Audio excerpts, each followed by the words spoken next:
الحمدللہ رب العالمین والصلاة والسلام علی سید الانبیاء والمرسلین اما بعد فاعوذ باللہ من الشیطان الرجیم بسم اللہ الرحمن الرحیم۔ آج ہم تراویح میں پڑھیں گے 14واں سپارہ 14 سپارہ، اور اس میں پہلے حصے میں ہے سورۃ الحجر اور دوسرے حصے میں اس کے ہے سورۃ النحل۔ ارشاد باری تعالیٰ ہے ربما یود الذین کفروا لو کانوا مسلمین۔ یہ بھی مکی صورت ہے اور اس کے اندر بھی سورۃ الحجر میں بھی اسی طرح کے مضامین ہیں جیسا کہ مکی صورتوں میں، یعنی قیامت، جنت، دوزخ کے حالات اور قیامت کے دن جو مجرمین کی پوزیشن ہوگی اس کا حال بیان کیا جاتا ہے ایسی صورتوں میں۔ تو فرمایا ربما یود الذین کفروا لو کانوا مسلمین، یعنی قیامت کے دن کافر جو ہیں وہ کتنا ہی افسوس کریں گے اور چاہیں گے کہ کاش وہ بھی مسلمان ہوتے۔ ظاہر ہے کہ جب قیامت کے دن ان کے سامنے یہ ساری چیز کھلے گی کہ انہوں نے دنیا کے اندر اسلام کا انکار کر کے اپنا کتنا بڑا نقصان کیا ہے اور اپنے آپ کو ہمیشہ کے لیے جہنم کے حوالے کر دیا ہے، تو ظاہر ہے ان کو کتنا اس بات کی حسرت ہوگی، افسوس ہوگا، تو اس کا تذکرہ کیا جا رہا ہے۔ اب دنیا کے اندر نبی کریم صلی اللہ علیہ وسلم کے زمانے میں یا آپ سے پہلے جتنے بھی انبیاء گزرے یا آج جتنے بھی کفار ہیں، لوگ ہیں، وہ سب اسلام کا انکار کرتے رہے ہیں، یعنی بڑی تعداد میں لوگ جو ہیں وہ اس کا انکار کرتے رہے ہیں، اور نبی کریم صلی اللہ علیہ وسلم کے زمانے اقدس میں بھی لوگ انکار کر رہے تھے اور مذاق اڑا رہے تھے۔ تو اللہ رب العزت نے ایسے تمام لوگوں کے لیے فرمایا ذرہم یأکلوا ویتمتعوا ویلہہم الامل فسوف یعلمون، ان کو چھوڑ دو، یہ کھائیں، یہ پئیں، عیش اڑائیں دنیا کی۔ مطلب یہ ہے کہ ہم نے ان کو جو ایک موقع فراہم کیا ہے یہاں دنیا میں، ہر ایک کو 100 سال کا یا 50 سال کا، 20 سال کا، جو بھی کسی کو ایک دورانیہ دیا ہے زندگی کا یہاں گزارنے کے لیے، اب وہ کیا کرتا ہے؟ اس کو چھوڑ دو، ہاں اس کو بتا دو کہ یہ اللہ کا پیغام ہے، یہ دین ہے اللہ کا، یہ دین اسلام ہے، یہ اللہ کی کتاب قرآن، اس کو فالو کرو تاکہ تم جہنم سے بچ جاؤ، تاکہ تم جنت کے مستحق بن جاؤ۔ لیکن اگر کوئی بندہ انکار کرتا ہے تو اس کو چھوڑ دو، پھر وہ کھائیں، وہ پئیں، وہ عیش اڑائیں، پھر یہ ہے کہ ان کو پتہ چل جائے گا کہ ان کے ساتھ جو کچھ ہونے والا ہے، جب وہ سب کچھ سامنے آئے گا تو اس وقت سوائے اس کے کہ لو کانوا مسلمین، کاش کہ یہ بھی مسلمان ہوتے، ان کو یہ اتنا افسوس ہوگا کہ کہیں گے یا لیتنی کنت ترابا، کہ کاش کہ میں مٹی ہو جاتا اور مجھے زندہ رکھ کیا جاتا۔ یعنی قیامت کا ہولناک منظر جب یہ لوگ دیکھیں گے نا، اس وقت یہ تمنا کریں گے کہ ہائے افسوس، یا لیتنی کنت ترابا لو کانوا مسلمین، اور اس طرح کے مختلف دوسرے جو ہے نا افسوس یہ کریں گے کہ کاش ہم مسلمان ہوتے، کاش ہم مر کر مٹی ہو جاتے اور دوبارہ ہمیں زندہ نہ کیا جاتا۔ لیکن یہ ساری چیزیں ان کے کسی کام نہیں آئیں گی، اس لیے فرمایا کہ وما اہلکنا من قریۃ الا ولہا کتاب معلوم، ہم نے تو ایسے نہیں کسی کو ہلاک کر دیا کہ اس کو پتہ ہی نہ ہو، ہر ایک کو جو ہم نے ہلاک کیا اس کو ایک وقت دیا دنیا میں زندگی گزارنے کا، اور اس کو اس دورانیے میں ساری معلومات فراہم کی گئی تھیں کہ یہ اللہ کی کتاب ہے، یہ اللہ کا نبی ہے، ان کو فالو کرو۔ اگر تم نے ان کو فالو نہیں کیا تو تم قیامت کے دن جہنم میں ڈالے جاؤ گے۔ اور یہ بات ان کو کوئی 1 2 4 20 دفعہ نہیں بتائی گئی، بلکہ ان کو سالہ سال تک یہ بات گوش و گزار کی گئی،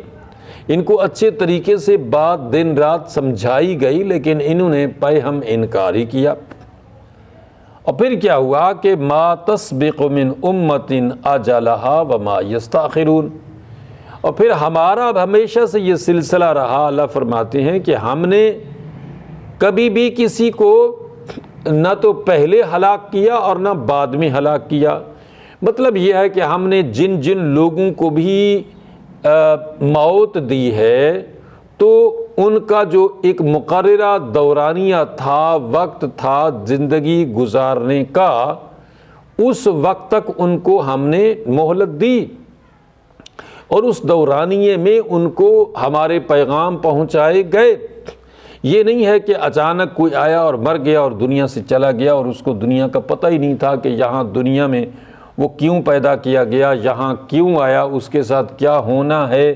ایسا نہیں تھا کہ جلد بازی میں کوئی آیا اور چلا گیا اور پتہ اس کو نہیں چلا کسی بات کا، ایسا نہیں ہے۔ ہر ایک کا ایک وقت تھا مقررہ، اور اس وقت سے پہلے نہ تو وہ پہلے گیا اس دنیا سے اور نہ بعد میں گیا، ہر ایک کا ایک ٹائم تھا۔ جس کی 80 سال کی عمر میں موت ہونی ہے تو اس کو 80 سال کی عمر میں نہیں ہونی ہے، اس کو ایک دن کم بھی نہیں ہونی ہے۔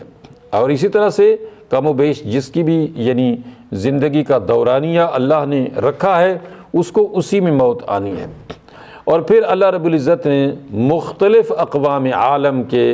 نام لے لے کے حالات بیان کیے، اور خصوصاً ابراہیم علیہ السلام، لوط علیہ السلام، قوم شعیب،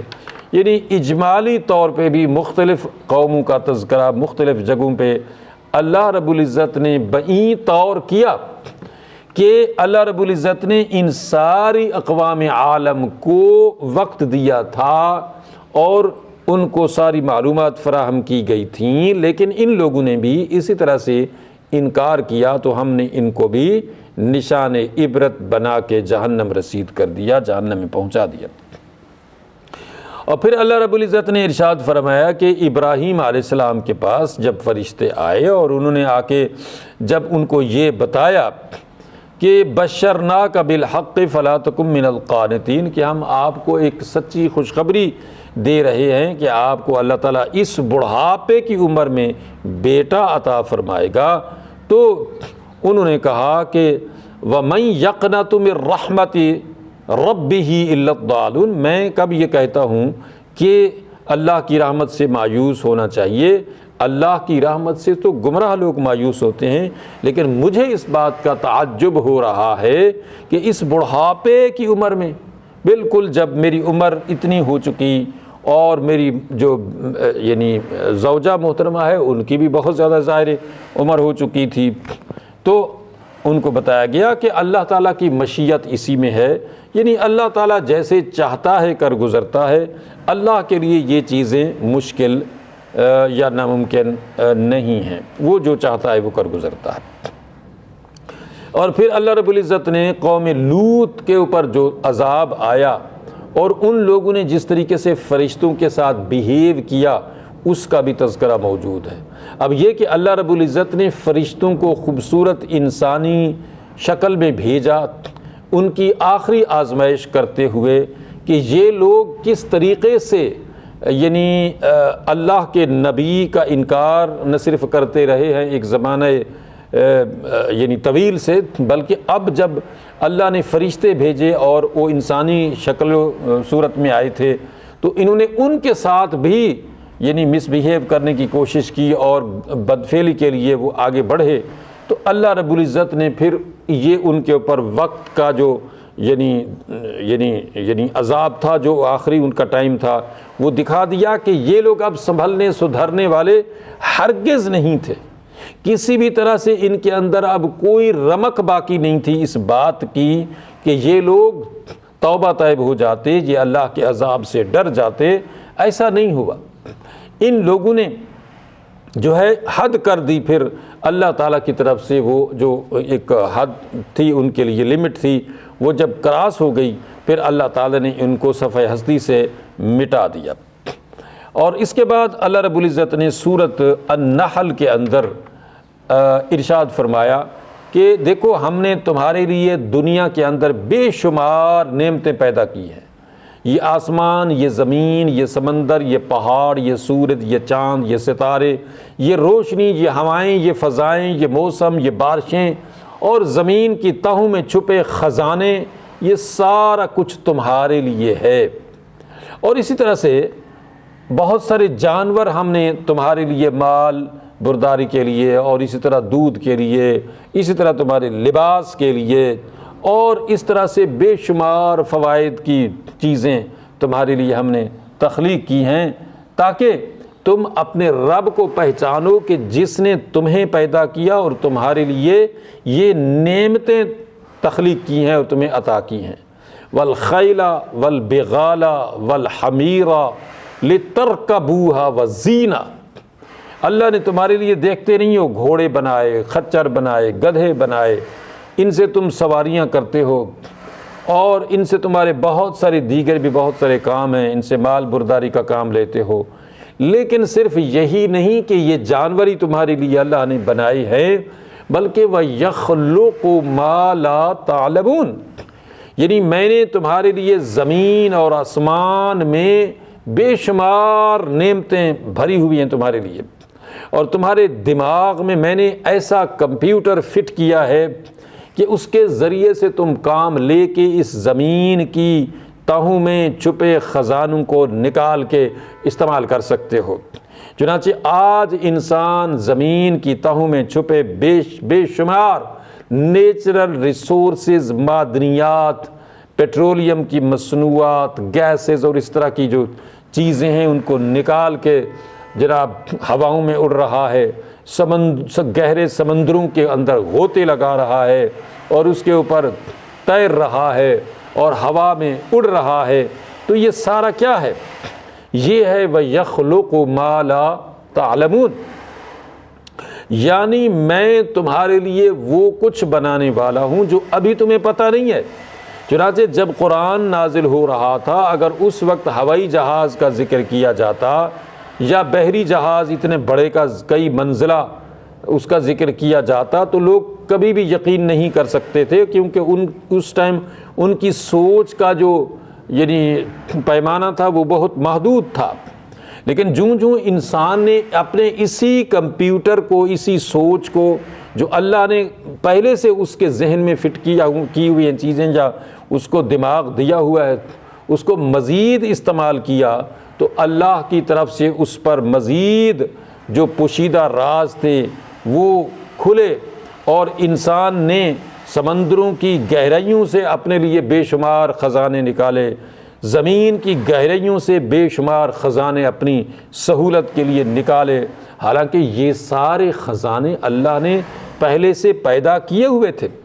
پہلے سے موجود تھے۔ یہی وجہ ہے کہ جب ایک امریکی سائنسدان سے یہ کہا گیا کہ صاحب you are the great inventor, تو اس نے یہ کہا کہ no, I am not the real inventor, because the real inventor is that, اور اس نے آسمان کی طرف انگلی کرتے ہوئے یہ کہا کہ میں ریئل انوینٹر نہیں ہوں، ریئل انوینٹر وہ ہے،